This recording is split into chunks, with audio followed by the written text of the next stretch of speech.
이제 하나님 말씀 듣고자 합니다. 오늘 하나님 말씀은 신약성경 사도행전 2장 14절부터 36절까지인데 너무나 길기 때문에 말씀 중간에 계속해서 같이 볼 것이니 14절만 읽겠습니다. 제가 여러분 앞에 공독해 드립니다. 베드로가 11 사도와 같이 서서 소리를 높여 가로되 유대인들과 예루살렘에 사는 모든 사람들아 이 일을 너희로 알게 할 것이니 내 말에 귀를 기울이라. 아멘. 이제 우리는 사도행전 강의를 듣고 있는데 오늘 9번째 시간으로 소제목이 사도의 설교와 나사렛 예수 이것입니다. 우리가 지난 시간에는 우리가 나사렛 예수 이름으로 너희가 세례를 받아라. 그래서 그러면 너희들이 하나님의 성령을 선물로 받을 것이다. 이 말씀을 가지고 나눴습니다. 그런데 사도 베드로가 이와 같이 나사렛 예수 이름으로 세례를 받아라 그렇게 한 이유는 이미 그 앞에 오늘 우리가 읽은 14절부터 36절까지의 바로 사도적인 설교 그리고 나사렛 예수 그리스도의 증거를 했기 때문에 이 말씀을 들은 이 설교를 들은 유대인들이 가슴에 찔려서 회개할 때에 바로 그 나사렛 예수 이름으로 너희가 세례를 받아라. 그럼 하나님의 성령으로 너에게 선물을 주실 것이다. 이렇게 말한 것을 우리 지난 시간에 들었습니다. 오늘 우리가 말씀을 드린 이 본문의 내용은 위대한 사도 베드로의 설교입니다. 그리고 성령 강림 이후에 첫 번째 교회의 설교요 기독교 설교입니다. 이 사도행전은 계속해서 교회가 어떻게 세워져 나가고 그 사도들의 그 설교를 통하여 어떻게 교회가 확장되어지는가 그것을 보여주는 것이 바로 이 사도행전입니다. 오늘날 대부분 그리스도인들이 설교를 듣기를 싫어합니다. 그 설교 바로 너무나 길고 그리고 딱딱하고 재미없기 때문에 그러나 하나님의 나라의 확장은 복음의 전파는 바로 이 설교를 통해서 이루어진 것입니다. 그래서 하나님께서 택하신 수단입니다. 이 설교를 통해서 하나님께서 어떻게 하나님의 나라를 확장시켜 나가느냐 그것이 사도행전에 자세히 나타나지고 있습니다. 하나님의 말씀 선포는 이 설교자였던 구약의 선지자들 함께 시작되었죠. 그래서 하나님이 세우신 선지자를 통하여 말씀이 선포되었고 그리고 그 선지자직은 신약에 왔을 때 세례 요한까지 계속되어졌습니다. 그리고 나서 가장 위대한 설교자는 누구셨습니까? 우리 주 예수 그리스도였죠. 하나님의 아들이신 이 예수 그리스도 그분이 우리를 가르치셨고 설교하셨습니다. 그리고 이제 예수 그리스도께서 죽으시고 부활승천하신 뒤에는 이 사도들이 그 설교를 이어받아서 사도적인 설교를 통해서 이제 오순절 다락방에 성령께서 임하신 놀라운 축복 속에서 교회가 탄생되어지고 그리고 사도들의 복음 설교와 함께 했었던 몇몇 제자들을 통하여 복음이 전 세계로 확장되어진 것을 우리는 보게 됩니다. 기독교가 다른 종교와 달리 독특한 것은 기독교는 배척을 당할 때, 즉 진리가 만약에 배척을 당하게 되면 설교는 사라진다는 겁니다. 설교는 힘을 잃어버린다는 겁니다. 하나님의 말씀이 이 성경이 부인되어지면 설교는 사라지게 되어 있습니다. 성경적인 건전한 교리가 사라지게 되어지면 올바른 설교를 찾기가 어렵고 그리고 생명적인 기독교의 복음이 전파되어지기도 어려운 것입니다. 그러니 만약에 교회에서 진리가 거부되어지게 되어지면 나타나지는 것이 의식적인 그런 예식화 그리고 프로그램 이런 것들이 주축을 이루게 되어지고 그때 교회는 생명력을 잃게 되어집니다. 왜 그러냐면 설교는 하나님의 말씀입니다. 근데 하나님의 말씀은 곧 생명이기 때문입니다. 예수님도 살아계시는 동안에 너에게 내가 하는 말은 영적인 말이요 생명의 말씀이다 이렇게 분명히 말씀하셨습니다. 그리고 사도 바울 선생도 믿음은 들음에서 나고 들음은 하나님의 말씀이다. 그러면 믿음은 뭐죠? 우리에게 생명을 얻게 하는 것, 영생을 얻게 하는 것이죠. 그것을 들어야만 가능한 것이고 근데 듣는 것이 어떤 말이 되어야 되느냐? 하나님 말씀. 하나님 말씀을 들어야만이 너에게 생명이 얻어진다 이렇게 말한 것이죠.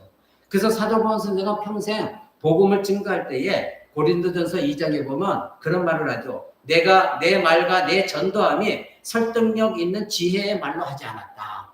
사도 바울 선생은 우리가 알다시피 지식 있는 사람이었습니다. 그때 당시에 그 사도 바울 선생의 지식을 따라갈 사람이 별로 없었죠. 그래서 그런 철학이나 사상이나 율법에 능통했던 사람입니다. 그런데 그가 예수 그리스도를 만나고 나서 고백한 것이 내가 지금 너에게 전하는 이 말, 설교하는 이 모든 것, 전도하는 모든 것들은 내가 지혜 있는 나의 지혜로 절대 말하지 않는다.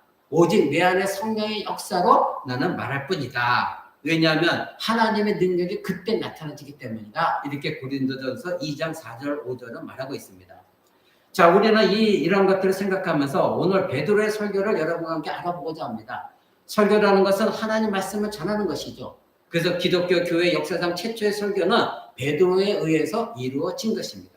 오늘 그 설교를 여러분과 함께 알아보고자 합니다. 오늘 본문 2장 14절에 이 사도 베드로는 이제 성령에 강림한 이후에 그곳에 모인 절기를 지키고자 모여있던 각지에 퍼져 있었던 유대인들, 그들이 와서 예루살렘 성전에 모여있는 몇몇 안 되는 무리들에게 성령이 강림하시니까 이제 여러 가지 많은 현상들이 나타났죠. 그때 그들은 의심했습니다. 이게 도대체 이 사람들이 술 취한 것인가? 그들이 의심하고 있을 때에 이 베드로가 담대하게 일어섰습니다. 그리고 11 사도들과 함께 이들에게 설교를 시작한 것입니다. 그래서 오늘 14절에 베드로가 11 사도와 함께 서서 소리를 높여 이르되 유대인들과 예루살렘에 사는 모든 사람들아 이 일, 즉 성령의 강림, 이 일을 너희로 알게 할 것이니 내 말에 귀를 기울여라. 이렇게 담대하게 선포하면서 36절까지 이 설교가 이어지는 것을 우리는 보게 됩니다. 자, 이것이 역사상 첫 번째 기독교 설교이고 교회가 태어날 때 첫 번째 이루어진 설교입니다. 그리고 계속해서 사도행전은 마지막 장까지 이러한 설교가 이어지고 있다는 것을 우리는 보게 되어집니다. 그런데 오늘 우리가 여기서 주목할 것은 이 모든 설교들은 바로 성경에 근거한 오직 예수 그리스도를 선포하고 있다는 것. 우리는 여기에 주목해야 됩니다. 사도들은 하나님 말씀인 이 성경을 설명함으로써 복음을 선포하고 있습니다. 사도들은 예수님이 약속하신 대로 성령이 임하시자 큰 변화가 그들 안에 일어났고 담대히 그리스도를 전가하는 증인이 되어졌습니다. 우리는 이미 사도행전 1장 8절에 예수님이 승천하시기 전에 너희는 내 증인이 되라. 근데 언제까지 기다려라? 성령이 임하실 때까지. 그래서 그들을 기다렸고 1장 8절에 예수님 내 증인이 되라는 이 말씀에 충실하게 이들은 성령을 받아서 이제는 담대하게 그리스도의 증인의 설교를 시작하고 있는 것입니다. 그러니 베드로의 이 설교는 바로 예수 그리스도께서 명령하신 내 증인이 되라는 첫 번째 그 몫을 감당하고 있는 것이 베드로 사도입니다. 오늘 베드로 사도는 구약 성경에서 길게 구약 성경 말하고 있는 그 성경 말씀을 인용하는 것을 우리는 보게 됩니다. 교회 역사는 성경을 해석하면서 그리스도를 선포하는 거룩한 설교자들의 설교로 시작되었다는 걸 우리는 이것을 부인해서는 안 됩니다. 그들은 언제나 성경을 해석했습니다. 초대교회 때부터 역사적으로 성경적 설교를 중단시키려는 온갖 방해와 해반이 있었지만 그러나 이 사도들은 오직 성경을 근간으로 해서 복음을 전했다는 것 우리는 잊지 말아야 됩니다. 여러 가지 많은 방해가 있었지만 성경을 올바로 해석하려는 설교에는 언제나 이런 해반과 방해가 있는 것은 사실입니다. 왜냐하면 성경적인 설교는 진리이기 때문입니다. 사람의 말이 아니기 때문입니다. 기독교 역사상 설교를 음악이나 전통이나 의식, 속으로 토론이나 가정교회 프로그램, 그리고 미디어로 대척하려는 노력이 항상 있었습니다. 저도 미국에서 공부할 때 보면 실습 나가고 이렇게 보면 어떤 교회는 모든 것이 미디어로 대처해버립니다. 그래서 성도들이 지겹지 않게 재미나게 프로그램을 시켜가지고 TV를 통해서 무슨 재미난 것도 보여주고 재미난 이 세상의 아름다운 말도 전해주고 이런 것들을 우리는 보게 되어집니다. 바로 이것이 성경적인 설교를 놓았기 때문에 그것을 버렸기 때문에 일어난 행위들입니다. 그러나 설교는 하나님께서 하나님 나라를 위해 하나님 백성들을 불러 모으시는 그래서 구원하신 하나님의 방법입니다. 이것은 하나님의 수단입니다. 그래서 설교자는 언제나 성경을 설명하고 그 진리를 선포하는 것, 그것이 설교자가 되어져야 되는 것입니다. 사람들을 진리로 이끄는 것은 성경을 설교하고 성령의 능력으로 교리를 가르치는 것입니다. 하나님은 설교자를 통하여 하늘에서 불을 내리시고 그들의 영적 각성을 일으키시게 하십니다. 그러기에 설교자는 열정적이어야 됩니다. 담대해야 됩니다. 그리고 성경의 진리에 대한 논증을 분명하게 선포해야 되는 겁니다. 타협해서는 안 되는 것입니다. 자기의 생각을 말해서도 안 됩니다. 그리고 자기가 가진 철학을 정치적인 사상을 거기에 개입시켜서도 결코 안 되는 것입니다. 바로 하나님께서 교회를 확장시키시고 그리고 하나님의 나라를 세우시는 수단, 그것은 바로 성경을 해석하는 일서부터 출발해야 되는 것입니다. 설교는 하나님의 구원의 목적을 이루시는 하나님의 수단입니다. 그래서 하나님의 사역자는 반드시 성경적인 설교자가 되어져야 됩니다. 이 오순절 베드로의 설교를 통해서 성령께서 교회를 세워나가시고 그리고 오순절에 시작된 이 성령 역사로 이루어지는 설교, 그것이 오늘날에도 계속해서 이어져야 되는 것이고 그것이 조국교회가 살아가야 될 그리고 해야 될 명분이고 사명입니다. 사도행전 1장에서 하나님은 이 택하신 백성들이 하나님의 나라를 위해 맡은 바 임무를 완수하도록 준비시키셨죠. 그것이 바로 성령이 오실 때까지 기다리라는 것입니다. 그리고 2장에서 그들에게 능력을 주셨습니다. 그리고 나서 사도 이 베드로는 이제 복음을 전파하는 것, 우리는 이것을 보게 되어집니다. 예수님의 약속같이 오순절 성령이 임하셨을 때 주변에 모든 사람들이 모여 있었습니다. 이 성령의 강림하시면 그 많은 사람을 위한 그들을 향한 설교의 무대입니다. 그러니 성령께서 오셨을 때에 이상한 나타나는 현상은 바로 말씀의 무대를 준비하신 하나님이심을 우리는 거기서 발견해야 되는 것입니다. 교회의 첫 번째 사역은 설교했습니다. 이 베드로는 구약의 요에서 2장을 바로 인용하면서 설교했습니다. 그리고 우리가 오늘도 알아보겠지만 두 번째는 시편 16편을 인용하면서 설교를 시작하고 있는 것을 우리는 보게 되어집니다. 그러니 우리는 이제 기독교의 첫 번째 설교인 이 베드로 설교를 통해서 그 내용을 보면 우리가 그렇게 조국교회가 관심을 갖고 있는 오순절에 대한 이상한 나타나는 현상, 방언도 아니요, 급하고 강하게 일어난 바람소리도 아니요, 혀처럼 일어난 어떤 현상도 아니요. 베드로는 그것에서 말한 것이 결코 아니었습니다. 베드로가 인용한 것은 바로 성령 강림으로 말씀의 선포, 그래서 그것을 해석하는 것이었습니다. 어떤 해석이었습니까? 구약에 이와 같이 하나님이 예언하셨다. 그 말씀을 가지고 오순절 다락방에 일어난 현상들을 설교를 했고 그 뒤에 나사렛 예수 그리스도를 설교하기 위해서 시편 16편을 인용하는 것을 우리는 보게 되어집니다. 이것이 하나님이 원하시는 설교였고 교회 역사상 첫 번째 설교가 이와 같이 하나님의 말씀을 해석하는 것으로 시작하는 것, 우리는 그것을 보게 되어집니다. 그래서 성령의 능력을 입은 이 베드로 설교는 너무나 강력했습니다.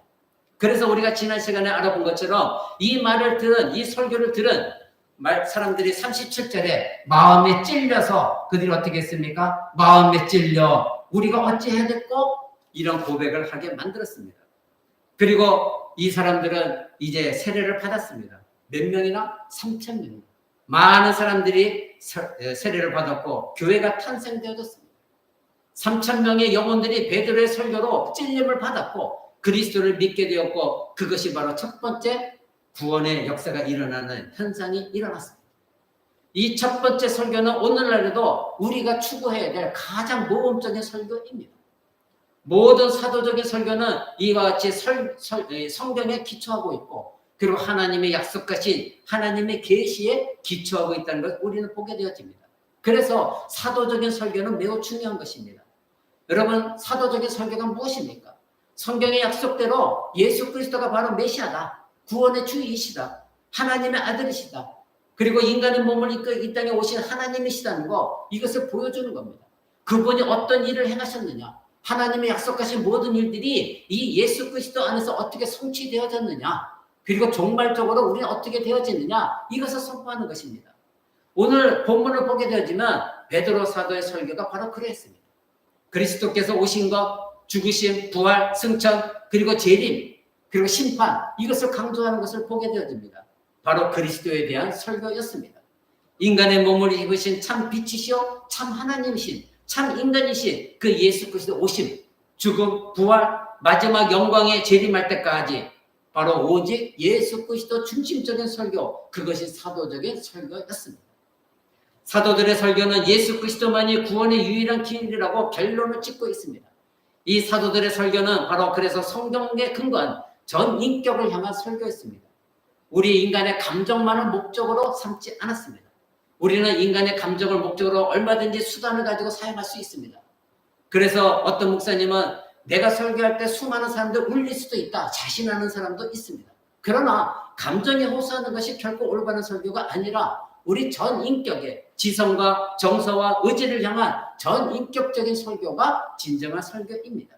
그래서 사도의 설교는 오랫동안 메시아를 기다려왔던 사람이든 예수 그리스도를 십자가 못 박아 죽이라고 외쳤던 사람이든 그리고 40일 전에 그리스도께서 십자가에 죽으신 것을 목격한 사람이든 어떤 사람이든 모든 사람을 향한 메시지가 사도적인 설교였습니다.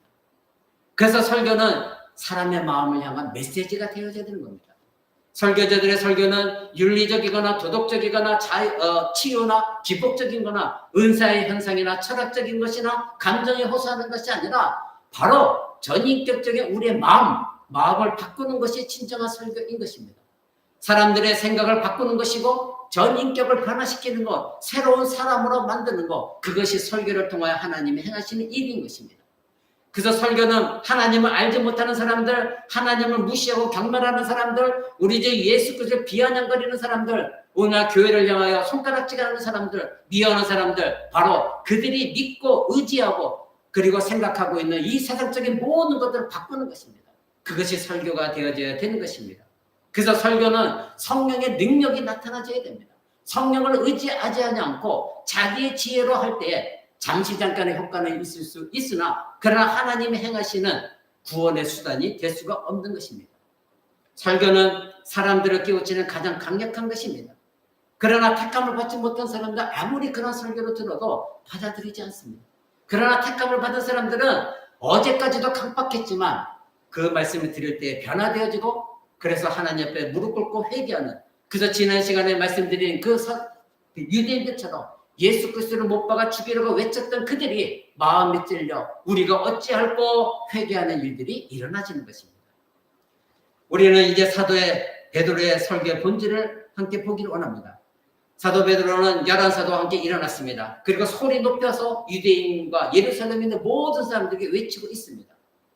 바로 오순절을 설명하고 있지만 그 설교의 주제는 바로 그리스도를 높이는 곳에 있다는 것을 우리는 오늘 설교를 통해서 배워야 됩니다. 15절 보십시오. 때가 삼시니 너희 생각과 같이 이 사람들이 취한 것이 아니다. 지금 이른 아침이다. 그래 이들이 술 먹고 취한 것이 결코 아니다. 지금 각지에서 모여든 유대인들은 예루살렘에 임하신 성령의 이 강림 사건을 보고 이 사람들 술 취해갖고 엉뚱한 말들을 하고 있네? 방언을 하고 있으니 그것을 이상하게 본 것입니다. 그래서 베드로가 이 유대인들이 이런 착각하고 있는 것을 기회 삼아서 오히려 그것을 기회 삼아 강력한 설교를 하고 있는 것입니다. 베드로가 해야 할 일은 성령의 강림의 의미를 유대인들에게 설명하는 것이었습니다. 베드로가 말한 예언자 요엘을 통하여 말한 것은 이러한 것이다. 그래서 요엘서를 인용하고 있는 것을 보게 되어집니다. 요엘서를 어떻게 인용했습니까? 17절 보십시오. 16절부터 있습니다. 이는 곧 선지자 요엘로 말씀하신 것이 일렀으되 하나님의 가라사대 말세에 내가 내 영으로 모든 육체에 부어주리니 너희의 자녀들은 예언할 것이요 너희 젊은이들은 환상을 보고 너희의 늙은이들은 꿈을 꾸리라. 그때 내가 내 영으로 내 남종과 여종들에게 부어주리니 저희가 예언할 것이요 또 내가 위로 하늘에서는 기사와 아래로 땅에서는 징조를 베풀리니 곧 피와 불과 연기로다. 주의 크고 영원한 날이 이르기 전에 해가 변하여 어두워지고 달이 변하여 피가 되리라. 누구든지 주의 이름을 부른 자는 구원을 얻으리라 하였느니라. 아멘. 이렇게 말하고 있습니다. 여러분 이 내용을 잘 보십시오. 첫 번째 이 내용의 요엘서를 이용한 첫 번째 부분은 이미 성령의 강림하심으로 말미암아 우리가 성경 공부 시간에 여러분 알려드린 대로 성령의 강림을 통하여 하나님 우리 모두가 선지자 되기를 원하셨습니다. 그래서 이미 임하신 성령을 통하여 말씀을 듣고 이 성경이 이루어진 이 성경 말씀을 가지고 우리는 선지자직을 감당해야 됩니다. 그래서 아무나 복음 전도하는 것이 아니라 진정으로 예수 그리스도를 믿었고 그 안에 성령의 역사가 일어나고 그래서 정말로 성령의 감동이 되어서 하나님 말씀을 전하고자 하는 그런 사명감을 가진 자들이 올바른 복음을 전할 수가 있는 겁니다. 오늘날 몇몇 교회의 잘못된 말씀이 여기에 나오면 늙은이들은 꿈을 꾸고 그리고 젊은이들은 환상을 보고 이 모든 말씀을 오늘날의 이상한 꿈을 꾸는 거로 자꾸 해석을 합니다. 이 모든 말씀은 꿈을 꾸고 환상을 보고 예언한다. 이 모든 것들은 구약시대 때 하나님의 선지자를 통하여 하나님 말씀을 주실 때 일어난 일들입니다. 그런데 이러한 일들은 무엇이었습니까? 하나님 말씀을 전하는 수단 삼은 것입니다. 그런데 이제는 여러분들이 2주 전에 말씀 들은 것처럼 강력한 말씀의 영, 진리의 영이신 성령님이 오셨습니다. 그래서 이제는 누구에게나 성령을 받은 그래서 예수 그리스도를 믿은 모든 자들에게 하나님의 말씀이 주어졌다는 것입니다. 그래서 요엘서가 말하고 있는 것이 말세에 이 말세는 성경이 말하는 말세는 언제라고 말씀드렸습니까? 예수 그리스도가 이 땅에 오심과 동시에 말세가 시작되어졌다는 겁니다. 지금도 우리는 말세의 시대를 살아가고 있습니다. 앞으로도 계속해서 말세는 이어질 것입니다. 그러니 요에서가 말한 것은 말세, 즉 예수 그리스도가 오시고 나서 사역을 시작한 게 말세인데 어느 순간 예수님이 이제 부활승천하시고 약속하시는 성령을 부을 때 하나님의 영이 임할 것이다. 그때 너희는 이와 같이 선지자 역할을 감당하라. 그래서 사도 베드로는 첫 번째 설교가 선지자직을 감당하는 설교가 시작한 것입니다. 바로 이것이 요에서를 인용한 사도 베드로의 내용이었습니다. 그런데 여기서 우리가 주의해야 될 게 마지막 날이라는 것입니다. 그 마지막 날은 언제까지 이루어집니까? 20절에 보니까 주의 크고 영화로운 날이 이르기 전에, 즉 하나님의 크고 영화로운 날, 그때까지 마지막 말세는 이루어진다는 것입니다. 그러면 여기에 말한 주의 크고 영화로운 날이 언제입니까? 우리 주 예수 그리스도가 재림하시는 날, 그때까지 말세는 이어진다 이것입니다. 바로 이 심판의 날이 이르면, 그래서 18절에 그렇게 말한 겁니다. 19절에 내가 위로 하늘에서는 기사와 아래로 땅에서는 징조를 베풀리니 곧 피와 불과 연기로다. 이 일은 아직 일어나지 않았습니다.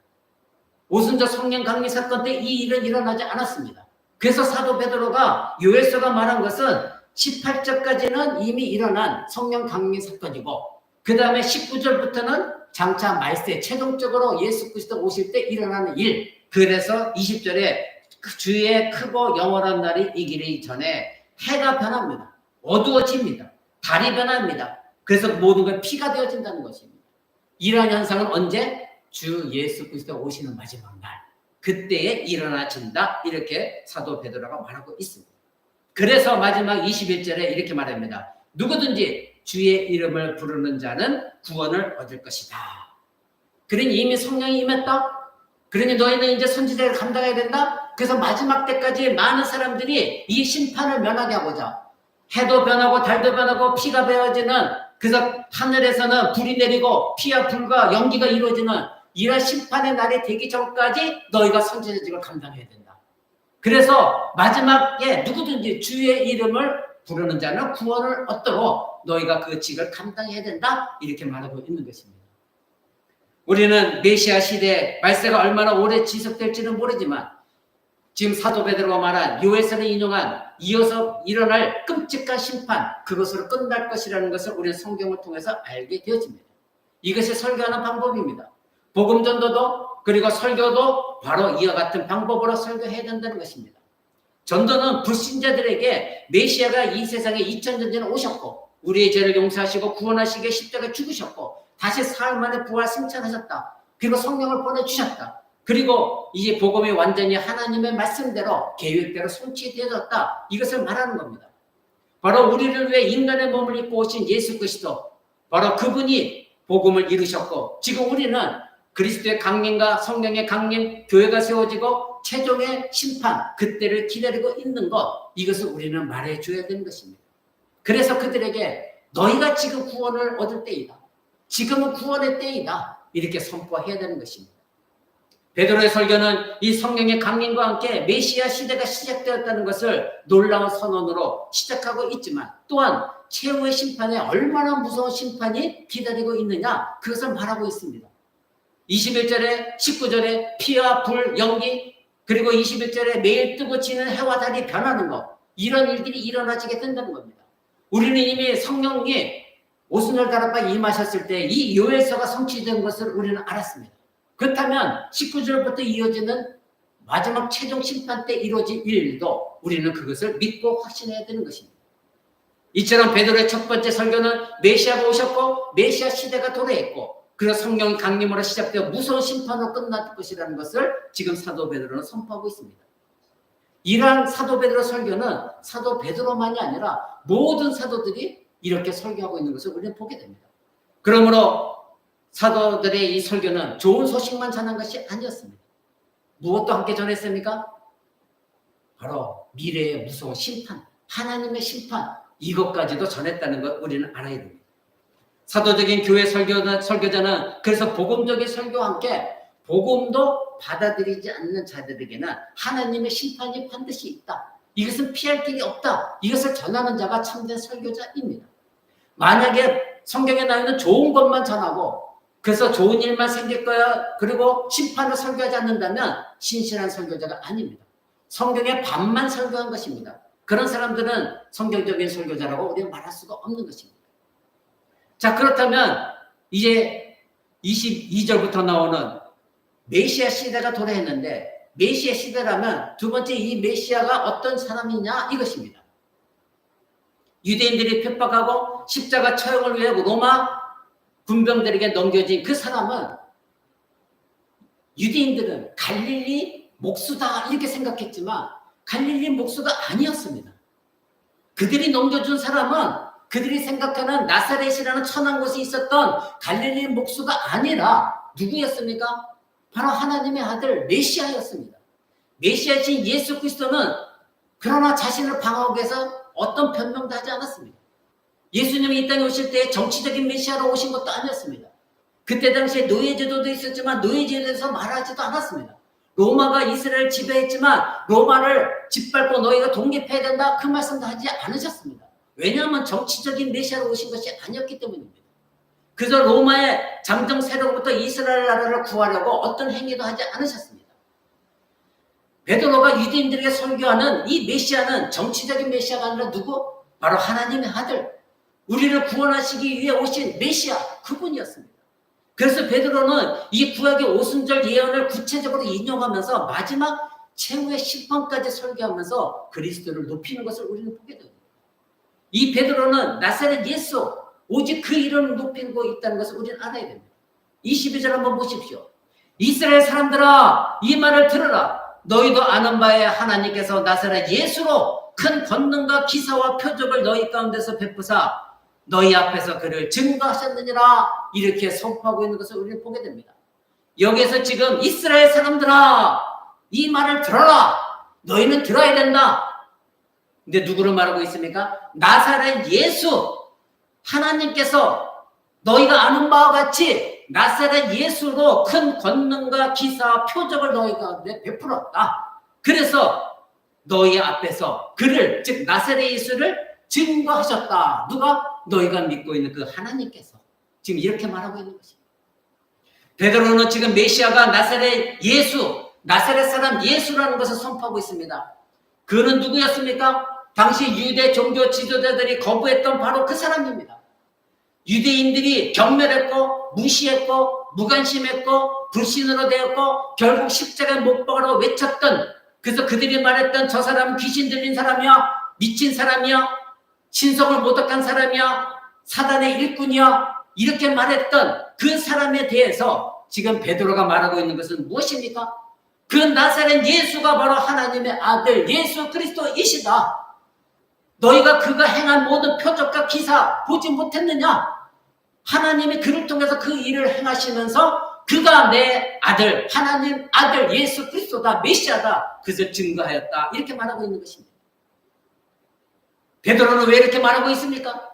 너희가 무시했던 경멸했던 나사렛 예수, 그 사람이 바로 예수 그리스도다.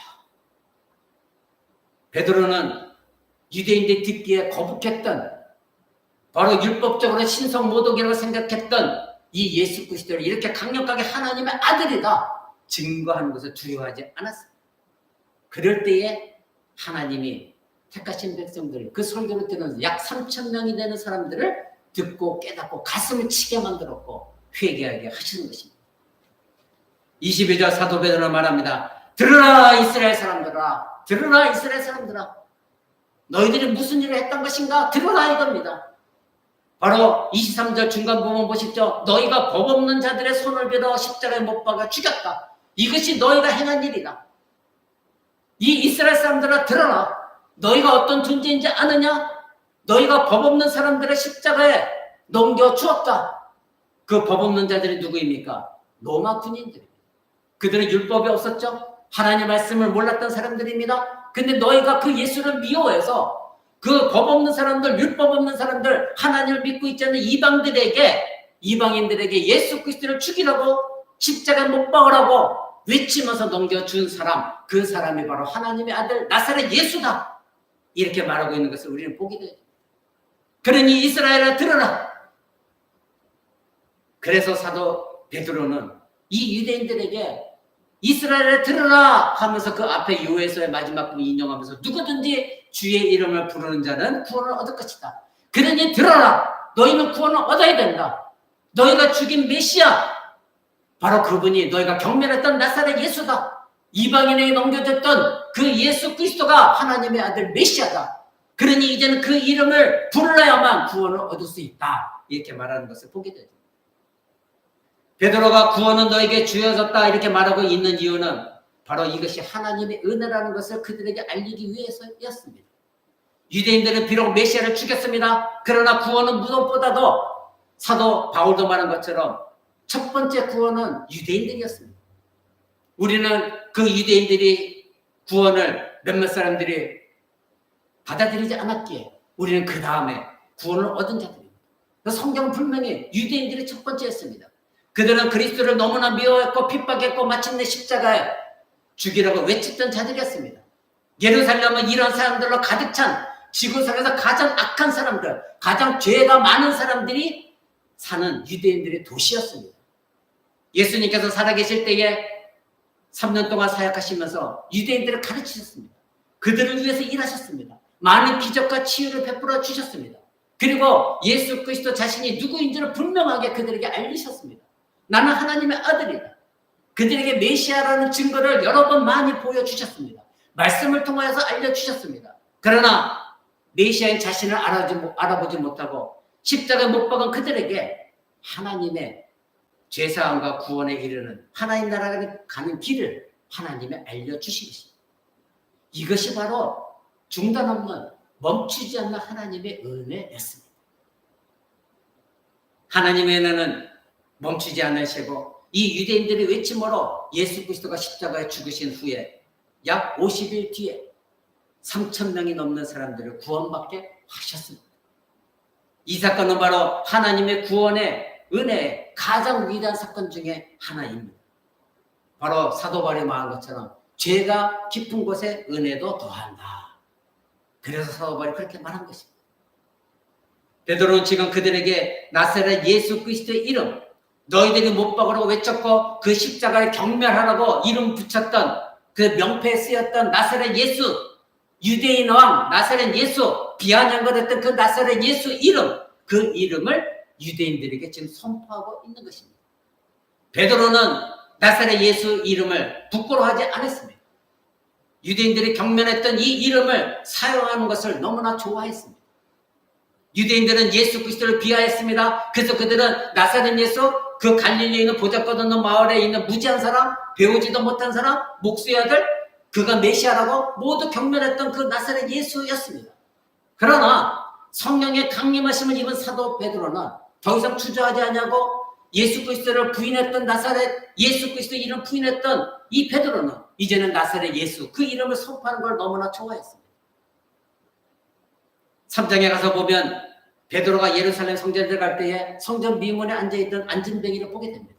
그를 일으키는 사건을 여러분 알고 계십니다. 그때 베드로는 뭐라고 했습니까? 베드로가 이르되 은과 금은 내게 없거냐 내게 있는 것을 내게 주노니 나사렛 예수 그리스도의 이름으로 일어나 걸어라. 그랬을 때 그 안진뱅이가 일어났습니다. 그때 성전 미문에 앉아있는 안진뱅이이기 때문에 많은 유대인들이 그를 알고 있었습니다. 그 안진뱅이가 언제부터 있었고 그 안진뱅이가 정말 중병에 걸려있다는 거 다 알고 있었습니다. 그리고 성전 미문에 있었기 때문에 오고 가는 사람이 많이 있었습니다. 근데 그들 앞에서 베드로는 지금 선포하고 있습니다. 나는 돈은 가지고 있는 것이 없다. 그러나 내가 갖고 있는 가장 강력한 은혜의 무기가 있다. 바로 나사렛 예수 이름이다. 내가 이 나사렛 예수의 이름으로 너에게 명령하니 일어나서 걸어라. 그랬을 때 그가 걸은 것을 보된 많은 유대인들이 있었습니다. 그들에게 이 나사렛 예수의 이름을 선포한 것이었습니다. 베드로는 이 사도행전 4장에 가면 요한과 함께 체포되어진 것을 우리는 보게 되죠. 여러분 4장 1절 한번 볼까요? 4장 1절부터 제가 읽어드립니다. 사도들이 백성에게 말할 때에 제사장들과 성전 맡던 자와 사두개인들이 이르러 백성을 가르침과 예수를 들어 죽은 자 가운데서 부활하는 도 전함을 싫어하여 저희를 잡음에 날이 이미 저문 거로 이튿날까지 가두었으나 말씀을 들은 사람 중에 믿는 자가 많으니 남자의 수가 약 5천이나 되었더라. 이튿날에 관원과 장로와 서기관들이 예루살렘에 모였는데 대제사장 안나스와 가야바와 요한과 알렉산더와 및 대제사장의 문중이 다 참여하여 사도들을 가운데 세우고 묻되 너희가 무슨 권세와 누구의 이름으로 이 일을 행하였느냐.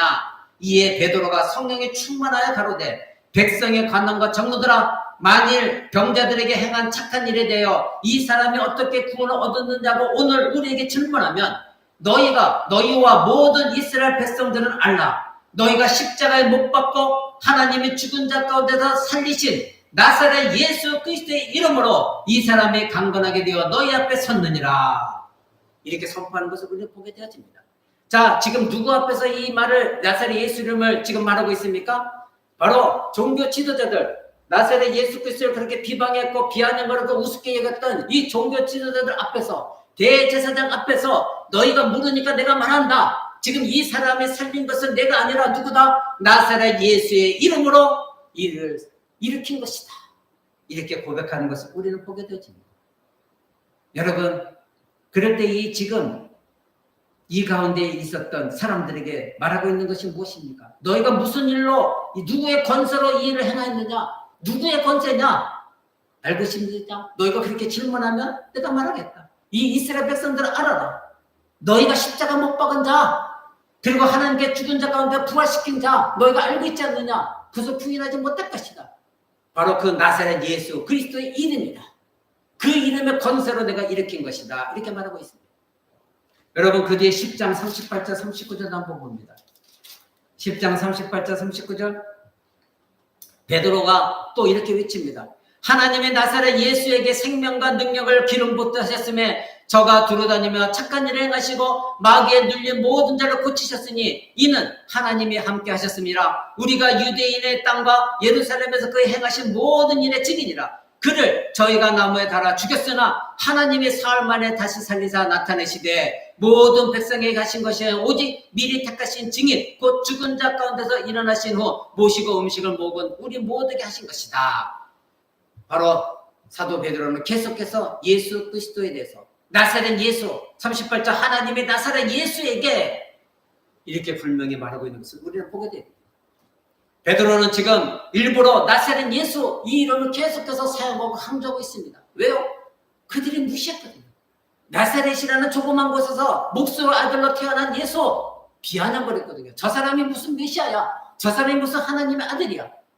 그런 그들에게 이 나사렛 예수의 이름을 사용하면서 그들이 범하고 있는 죄악을 찌르고 있는 것입니다. 다시 우리는 사도행전 2장으로 오늘 본문을 걸어갑니다. 2장 22절에 이스라엘 사람들아 이렇게 외칩니다. 여기서 지금 나사렛 예수로 큰 권능과 기사와 표적을 너희 가운데서 베푸사 너희 앞에서 그를 증언하셨다. 누가? 하나님이. 누구를? 예수 그리스도를 증언하셨다. 즉 증거하셨다는 겁니다. 여기서 증거하셨다는 말은 헬라어로 아포티게누미라는 뜻인데 이것은 증거하다, 드러내 보이다, 설명하다 이런 뜻입니다. 그러니까 지금 베드로의 말은 하나님이 드러내신 사람이라는 거예요. 하나님이 친히 증거를 제시한 사람이라는 거예요. 하나님의 진리를 진짜 선포해서 이 사람이 바로 나의 아들이다, 메시아다, 이것을 선포해 보여줬다는 겁니다. 그분이 바로 누구다? 나사렛 예수 그리스도다. 너희가 경멸했고 무시했고 십자가 못 박아 죽이라고 외쳤던 사람, 그 사람을 하나님이 바로 나의 아들이다, 인정하신 예수 그리스도다, 이렇게 말하고 있습니다. 하나님께서는 인간의 몸을 입으신 그리스도 안에서 하나님이심을 나타내셨고 기적과 이적을 통해서 확실한 증거로 나사렛 예수라는 것, 그것을 하나님이 증거해 보이셨다, 이렇게 말하고 있습니다. 하나님은 나사렛 예수가 메시아 그리스도라는 것을 어떻게 증명하셨다고 베드로가 말하고 있습니까? 22절 기적과 기사의 표적으로. 그런데 너희가 이것을 이미 다 알지 않느냐? 이것을 다 이미 보았지 않느냐? 그 이적과 기적 누구나 아무나 일으키는 것이냐? 하나님이 하신 것 아니냐? 바로 나사렛 예수에게 그 능력을 주신 것이다, 이렇게 말하고 있습니다. 그때 당시에 그들은 모든 것을 봤습니다. 기적은 눈에 보여지는 것입니다. 현실적인 것입니다. 이 베드로의 설교를 듣고 있는 이 유대인들은 그것을 피할 수가 없었습니다. 바로 너희가 본 바와 같이 아는 바와 같이 베드로는 이것을 지적하고 있습니다. 너희가 지금 알고 있지 않아? 너희가 다 들었잖아. 그 사람 봤잖아. 어떤 일을 일으켰는지 봤잖아. 큰 기적과 기사 표적 너희 가운데서 베풀었지 않느냐. 사도 베드로 이것을 말하고 있습니다. 너희가 아는 바와 같이 그리고 너희 가운데서 베풀었다. 그것을 통해서 하나님이 예수 그리스도를 증거하셨다. 이렇게 말하고 있는 것입니다. 이것은 유대인들에게 심각한 고발이었습니다. 너희가 그렇게 모든 것을 봤고 일어난 형상들을 봤고 지금 성령 강림이라는 것까지도 봤다. 이것은 너희가 구약 성경에 알고 있는 요엘 선지자가 말한 것이 이루어진 것이다. 이 알고 있는 것 이것을 알면서도 예수 그리스도를 믿지 않느냐? 너희가 그렇게 비난했고 비아냥거리는 무시했던 예수 그리스도 나사렛 예수 그리스도 그분이 행하신 것이다. 지금 유대인들에게 너희가 죄가 얼마나 큰지를 고발하는 것입니다. 그들은 더 이상 자신들의 무지를 주장할 수가 없었습니다. 더 이상 그들은 우리는 몰랐어. 우리는 그 기적에 대해서 몰랐어. 본 적이 없어. 우리에게 그 증거가 없어. 말할 수가 없었습니다. 그래서 베드로는 말한 겁니다. 너희도 아는 바와 같이 하나님의 나사렛 예수로 그 큰 권능과 기사와 표적을 너희 가운데서 즉 너희가 보는 데서 베풀었다. 그러니 너희가 나는 몰라요. 나는 그 기적을 본 적이 없어요. 우리에게 하나님의 증거가 없어요. 말할 수가 없다는 것입니다. 바로 너희가 이와 같이 하나님 아들에 대해서 죄를 지었다. 그러니 얼마나 그것은 심각한 죄인가 너는 알아야 된다.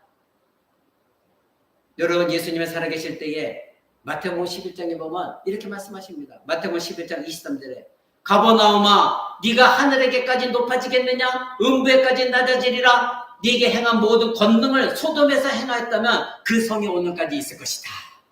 이 가버나움은 예수님이 이스라엘을 비유해서 말씀하실 때 사용하신 단어입니다. 가버나움아 즉 이스라엘아 네가 하늘에까지 높아지겠니? 그렇게 교만하겠니? 언제까지 네가 그렇게 높아지겠니? 너희는 음부에까지 낮아질 것이다. 그래서 하신 말씀이 내가 너희에게 행한 그 모든 일들을 권능을 구약에 나와 있는 소돔과 고모라에서 만약에 행했다면 그 소돔과 고모라 성이 멸망당하지 않을 것이다. 그들은 회개했을 것이다. 즉 이 이야기는 무엇입니까? 내가 하나님이다. 소돔과 고모라에 불을 내려 심판한 하나님이다. 너희가 지금 언제까지 그렇게 교만할 것이냐? 만약에 하나님이 내가 지금 너희 앞에서 너희 가운데서 행한 이 기적과 이적, 가르침, 내가 메시아라는 것을 소돔과 고모라가 심판받기 전에 내가 행했다면 그들은 회개했을 것이다. 그렇다면 그들은 멸망당하지 않냐고 지금까지도 그들은 살아있을 것이다. 그 성이 남아있을 것이다. 너희는 지금 내가 너에게 은혜를 베풀어서 그가 모든 일을 행했는데도 너희들은 받아들이지 않고 있다. 그리고 너희들은 소돔과 고모라보다도 못한 그런 예루살렘의 성에 있는 백성들이다. 이렇게 예수님이 말씀하신 것입니다. 이 유대인들은 이 말을 들은 유대인들은 더 이상 자기 자신의 무지를 내세워 변명할 수가 없었습니다. 예수님은 살아계실 때 여러 번 자신이 행하신 모든 일은 하나님의 뜻, 아버지의 뜻대로 행한 것이라고 말씀하셨습니다. 바로 나는 아버지께서 내게 말씀하신 대로만 행한다. 아버지께서 내게 하라고 하신 것만 나는 행한다. 아버지께서 말씀하시는 것만 나는 행한다. 여러 번 예수님 말씀하셨습니다. 나는 내가 원하는 대로 하지 않는다. 그리고 아버지께서 지금도 일하시기에 나도 일한다. 여러 번 유대인들을 말씀하셨습니다. 지금 유대인들은 하나님께서 나사렛 예수를 통해 행하신 이 모든 일들을 다 보았고 경험했고 알고 있습니다. 하나님 나라에 대해서 들었던 자들입니다. 그러니 이들은 더 이상 변명도 핑계도 될 수가 없는 것입니다. 지금 베드로의 설교는 이들을 향한 아주 강력하고 고발적인 설교였습니다. 내가 너에게 말한 것은 너희는 메시아 시대의 시작을 보았다. 바로 내가 이것을 말하고 있다. 근데 너희는 거부했다. 경멸했다. 이제는 모든 사람이 나사렛 예수의 이름을 부르면 모든 사람이 구원을 얻을 만한 때이다. 그러니 너희는 이 때를 알고 있느냐? 이제는 그 이름을 불러야 된다. 더 이상 경멸하지 말아라. 회개하라. 지금 메시아 시대이다. 메시아는 다름 아닌 너희가 경멸했던 나사렛 예수, 그분이 그리스도, 즉 메시아이다. 그분은 하나님께서 증명하신 분이다. 너희가 모두 알고 듣고 보고 행한 그 모든 기적과 이적과 표적을 행하신 하나님이시다. 그것을 말하고 있는 것입니다. 베드로는 지금 그들에게 강력한 복음을 전하고 있습니다. 이 설교를 듣고 있는 유대인들은 이 베드로의 오순절 설교를 통하여 이미 메시아 시대가 임했고 요엘의 예언은 성취되었다는 것을 깨달았던 것입니다. 예수님은 유대인들에게 살아계실 때에 그렇게 말씀하셨습니다. 내가 어떤 일을 행하는 것 모든 것 나를 너희가 믿지 않고 있는데, 그렇다면 내가 행한 것 모든 것, 그것은 내 말은 믿지 않더라도 내가 행한 것을 믿어라. 그것은 하나님이 행하신 것이다. 너희가 지금 내 말을 무시하고 믿지 않는데 내가 행한 일들만은 믿어라. 그것은 하나님이 행하신 것이다. 이렇게 요한복음 10장에서 말씀하셨습니다. 그러나 당시 유대인들은 예수님의 이 말씀을 믿지 않았습니다. 그리고 핍박했고 예수님을 십자가에 넘겨 주었습니다. 사도 베드로는 이 모든 것을 알고 있었기 때문에 이 유대인들에게, 이스라엘 백성들에게 지금 이렇게 선포하고 있는 것입니다. 22절에 이러한 기적을 베푸신 나사렛 예수로 시작하여 23절에 그리스도의 죽음을 말하고 있습니다. 뭐라고 하겠습니까? 그가, 즉 나사렛 예수가 하나님의 정하신 뜻과 미리 아신 대로 내어 준 바 되었거늘 너희가 법 없는 자들의 손을 빌어 못 박아 죽였다. 너희들이다. 너희들이다. 22절에서는 그리스도의 행하신 표적과 기적을 말했지만 23절에서는 바로 그리스도의 죽음을 말했고, 그리고 24절에서는 부활을 얘기합니다. 24절, 하나님께서 사망의 고통을 풀어 살리셨으니 이는 그가 사망에 매여 있을 수 없었기 때문이다. 이렇게 말합니다. 그리고 이 부활의 말씀은 32절까지 계속해서 이어집니다. 그리고 33절에는 예수 그리스도의 승천에 대해서 말합니다. 33절, 하나님의 오른손으로 예수를 높이심에 그가 약속하신 성령을 아버지께 받아서 너희 보고 듣는 이것을 부어주셨다. 즉 부활 승천하시고 나서 하나님 보좌 우편에 앉아 계셔서 이제는 약속하신 대로 바로 이 성령을 보내주신 것이다.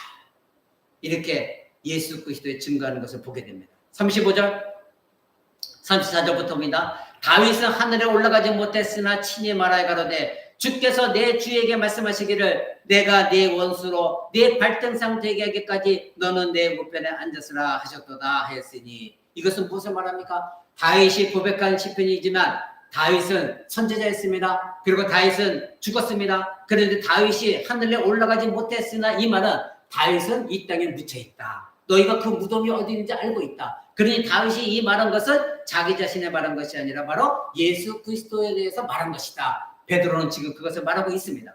그래서 다윗은 하늘에 올라가지 못하였으나 이 말을 하고 있는 것입니다. 그러니 다윗이 예표한 것은 예수 그리스도다. 그래서 다윗이 뭐라고 말했느냐? 주께서 내 주에게 말씀하시기를, 여기서 앞에서 주께서는 하나님 아버지입니다. 그럼 내 주는 누구입니까? 예수 그리스도입니다. 그러니 다윗이 그때 당시에 선지자로서 미리 예언한 것은 무엇입니까? 예수 그리스도가 하나님이시고 하나님의 아들이라는 것을 미리 구약에서 말하고 있는 겁니다. 주께서 내 주에게, 즉 하나님 아버지께서 내 주 예수 그리스도께 말씀하시기를 내가, 즉 하나님께서 내 원수로, 즉 예수 그리스도 원수로 너의 발등상 되게 하기까지 내 우편에 앉아있으라. 그때가 언제까지? 최종적으로 예수님이 재림하실 그날까지 너는 내 우편에 앉아있으라. 그때 이제는 심판의 날이다. 그러니 지금 사도 베드로가 말하고 있는 것은 바로 요엘서를 인용하면서 성령이 말씀하신, 예언하신 그 모든 것이 예수 그리스도 안에 이루어졌고 심판의 날이 올 것이고, 그런데 너희가 예수 그리스도를 못 박아 죽였다. 그 나사렛 예수 그리스도 하나님 증거하셨다. 그런데 너희가 죽였지만 하나님이 다시 살리셨다. 그리고 부활하셨다. 그리고 승천하셨고 이 성령을 보내주셨고 마지막 최종적으로 하나님 보좌 우편에 앉으셨다가 너희를 심판하러 오실 것이다. 그러니 너희는 주의 이름을 불러야 된다. 이 말을 36절까지 다 들은 이스라엘 백성들이 지난 시간에 여러분에게 말씀드린 대로 7절에 저희가 이 말을 듣고 마음에 찔려 베드로와 다른 사도에게 물어 가로되 형제들아 우리가 그러면 어찌할꼬. 이들이 깨달았던 것입니다. 말씀 맺고자 합니다. 오늘 우리가 알아본 이 베드로 설교 모두는 나사렛 예수 그리스도를 설교하고 있다는 것을 우리는 보게 되어집니다. 바로 베드로의 사도적인 설교는 나사렛 예수를 말하고 있고 듣는 무리들인 이 유대인들의 죄악을 고발하고 있다는 것을 우리는 알고 있습니다. 이러한 설교가 유대인들에게 강력한 찔림이 되어졌고 깨달음이 되어졌고, 그래서 자신들이 진정 하나님의 아들을 멸시했구나, 죽였구나, 이것을 인정하게 되었습니다. 이것이 올바른 설교요. 이것이 올바른 복음 전도입니다. 사도적인 교회라고 한다면 오늘날 교회는 이러한 설교가 생명을 살리는 설교가 되어져야 됩니다. 설교에서 예수 그리스도가 오늘날 교회는 사라졌습니다. 죄악도 사라졌습니다. 영원한 하나님의 나라도 사라졌습니다. 그러나 우리 코람도 교회는 이 사도적인 교회를 개성하고 성경적인 진리를 선포하고 교리를 배우기를 원하고 오직 예수 그리스도 중심적인 말씀의 선포가 이루어지기를 원하고 있습니다. 그러한 교회가 되도록 우리 모두는 힘써 배우고 있고 선포하고 있습니다. 그래서 우리 모두는 오직 예수 그리스도를 사모하고 그 예수 그리스도를 바라보고 갈망하고 소망하고 그 예수 그리스도 앞에 서 있어야 되는 것입니다. 교회에서 진리가 배척당한다면 설교는 사라지게 되어 있습니다. 하나님 말씀이 이 성경이 부인되어지게는 설교의 생명은 잃어버리게 되어 있습니다. 교회 건물은 거창하게 세워질 수 있습니다. 인간의 힘으로 노력을 얼마든지 교회 사람들을 끌어모을 수 있습니다. 그리고 교회에 어마어마한 몇천억짜리의 건물도 지을 수 있습니다. 그러나 성경이 배척되어지고 예수 그리스도가 무시되어진다면 아무리 큰 교회랄지라도 거기에는 하나님의 구원의 생명은 없는 것입니다. 성경적인 건전한 교리가 사라지면 올바른 설교는 찾기 어렵습니다. 올바른 설교가 사라지게 되면 교회는 생명력을 잃게 되어집니다. 그래서 설교가 되었든 교리가 되었든 그리스도 중심적이고 성경적인 중심이 되어져야 되는 겁니다. 그리스도가 없는 설교는 생명이 사라진 설교일 수밖에 없는 것입니다. 기도하겠습니다.